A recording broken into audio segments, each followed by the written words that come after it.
Experience Pros Radio Show, home of the original Fan Braggin' Fridays. Take just 20 seconds to become a business revolutionary by sharing a Fan Braggin' story of great customer service by using the hashtag FanBrag or calling the Fan Braggin' hotline at 855-FAN-BRAG, FANBRAG.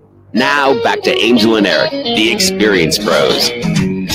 Hey, welcome back to the Experience Pros Radio Show, where we are empowering you to build your brand. What you need are 1,000 solid supporters. You know, this is not a new concept. It's one that has been around for several years. But as the demand for micro influencers increases, as the ease of the internet and our use of social media increases, right, it is easier than ever to create your 1,000 true fans. But how? How do you do it? Well, I found you a nice little checklist because I just love my checklist. Who doesn't? Right. And so this is actually from Brian Clark. And of course, it was based on the concept of the 1,000 true fans that Kevin Kelly wrote several years ago. But it's being it's had a resurgent of because it's still just as valuable today. In fact, even more so than it was then. Massive influencers are now saying micro influencers are all the in thing. And here's how you become one. Number one, you got to choose a subject that you are the expert at.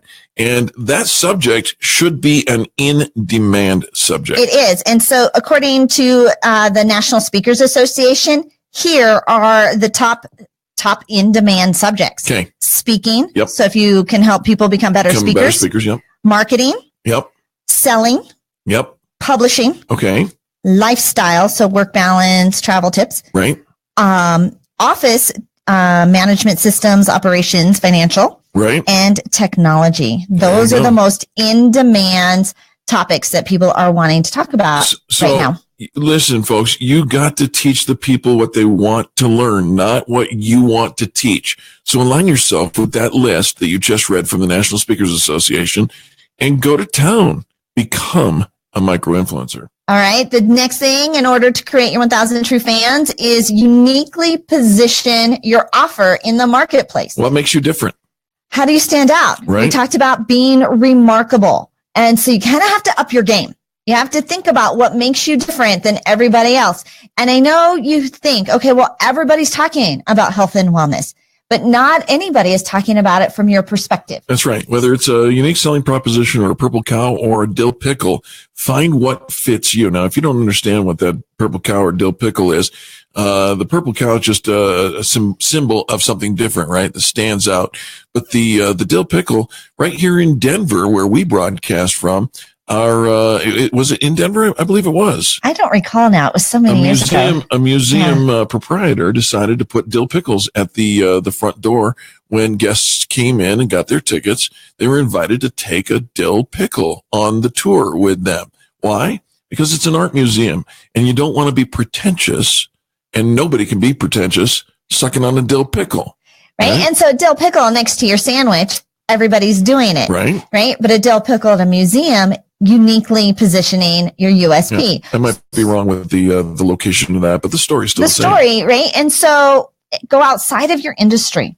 And even though other industries might be doing that regularly, right? The fortune cookie, it's not unique. We expect that at the end of our Chinese meal. But could you use something like that someplace else? So you be unique, you stand out above the crowd, be remarkable. Third thing, you need to create your buyer profile. Okay. Who are your 1,000 true fans? What do they look like? Where do they live? Where do they shop? Where do they hang out? What is the problem? What is the emotional challenge that you can solve for them? This is not the place to cut corners, folks. This is the place to really do your homework and get into the nitty-gritty and find out and assign what neighborhood they live in, what kind of cars they drive, what kind of sports do they like, what drinks do they like. Those kinds of things are going to greatly narrow down your appeal to the right audience. Right. So think about this. Like, number one, how big is that audience? So if you are talking about work-life balance, is it more than just you and your grandma that are interested in it? But how big of an audience is it? So you want to make sure you've got a global interest, right? Of an audience. Number two, how passionate are they about that topic? I heard an analogy. A bunch of people might like Pop-Tarts, but they're not necessarily passionate about learning about Pop-Tarts. So you've got to find out, how passionate are they? And number 3, how passionate are you about talking about it? Talking about the people that you're really supposed to be connecting with, you know what the benefits and then the ultimate benefits are for them. It's the so what. Right? And, okay, so here are the benefits. This is the what's in it for them, but so what? Why is that important? Why does that matter? Dig deeper. And then so what it again, and so what it again. Until you get to the ultimate benefit. Yeah. I mean, in this, hey, this is what drives people desire to learn. And maybe it's a pain. Maybe it's something we're trying to avoid. Maybe it's something we want to get better at, something we want more of, or we feel like we should have been there by now. But why does that matter? So what? So what? So what? And you're going to get to the root of the passion behind people wanting to pay attention to what you're influencing. The next one is developing learning objectives. Once you understand the real world benefits that your prospective learners are going to seek, then you can design your training program to satisfy those objectives. Remember, it's not what you want to teach that's most important. It's what they want to learn. And you're providing that for them. And there's an element where that bridges together, where you're passionate about it and they want to learn it. Sometimes, it's finding that magicness in it. What is it? Mark Twain says, if you love what you do, you'll never work a day in your life. Right. And so if you find that piece, what they really want, your true audience really wants from you, and you are truly passionate about sharing, bam. There you go. Tie your learning objectives into a business model. There's more than one way to create a business model around commercial education. Remember, you are looking for your 1,000 fans, and they want to follow you because you're providing them with information that is relevant to them. When you understand the learning objectives, that's when you can figure out what model is optimal for your specific learners. This is where we often become we just want to be wax poetic. We have a thought, we have an idea, we want to just share that. So we turn on our camera,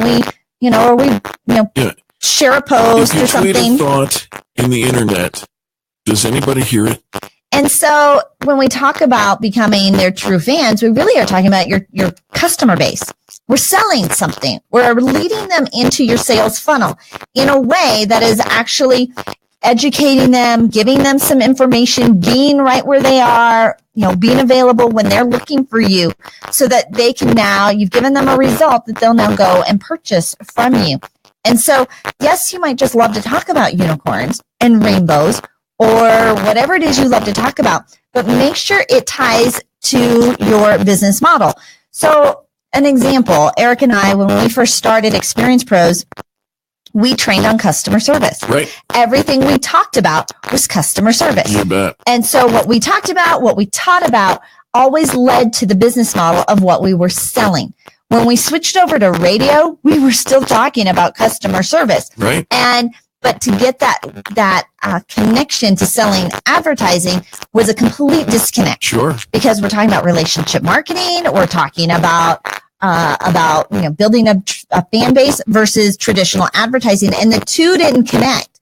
And so we had to work to figure out, how do we blend? If it's all about relationships, it's all about being an influencer, how do you blend that into traditional marketing, which is where we came up with our unique model of bringing guests on the radio, and them actually being a part of the show. So you could build that know, like, and trust. Right. You have a platform to share your expertise, a platform to share your story, and it gave you reusable marketing that you could go out and repurpose over and over again. There you go. We were building influencers 8 years ago, and we didn't even realize that the word was going to be a catchphrase in the beginning.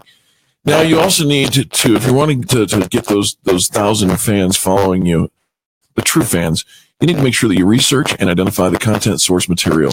What content are you going to use? And do you have the permission to use it? Or are you creating your own content?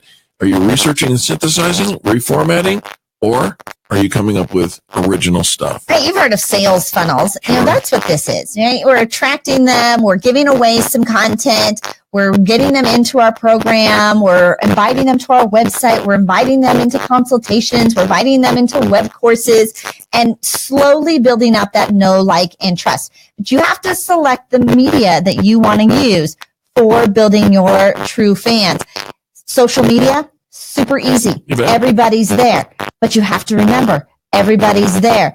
You're going to want to take it up a notch and add more media formats in order to separate yourself from the crowd. We recommend radio. If you'd like more information on exactly how radio can leverage you into an influencer status, check out ExperiencePros.com. It's quick and easy. ExperiencePros.com. Angel and I will be back right after these messages. I'm going to wrap this thing up, put a bow on it. You're listening to the most positive business talk show in America, where we are empowering you to build your brand. The Experience Pros, revolutionizing the way